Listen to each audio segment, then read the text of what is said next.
আসসালামু আলাইকুম। আজকে একটা ম্যাথ নিয়ে আলোচনা করব। এই ম্যাথটা হচ্ছে নবম শ্রেণী অনুপাতের ম্যাথ। এই ম্যাথটা প্রতি বছর পরীক্ষায় এবং জব পরীক্ষায় আসে থাকে।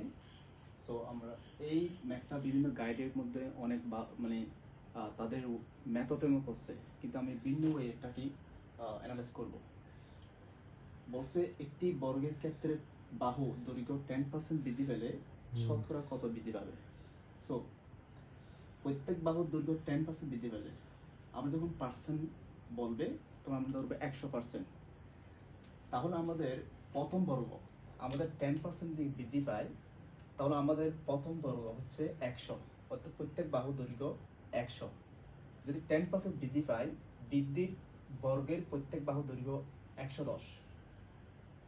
সো প্রথম বর্গের ক্ষেত্রফল বাহু স্কোয়ার সমান 10,000 বর্গমিটার। বৃদ্ধির প্রত্যেক বাহু দৈর্ঘ্য 110 মিটার হলে ক্ষেত্রফল হবে বাহু স্কোয়ার, তাহলে 12,100। তাহলে বৃদ্ধি কত হবে?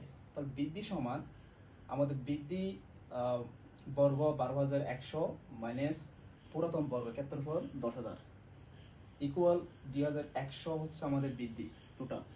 তাহলে আমাদের শতকরা কত হবে? আমরা যখন শতকরা হিসাব করব তখন আমরা বেসের উপর কি করব? ভাগ করব বা ফ্যাক্টর করব।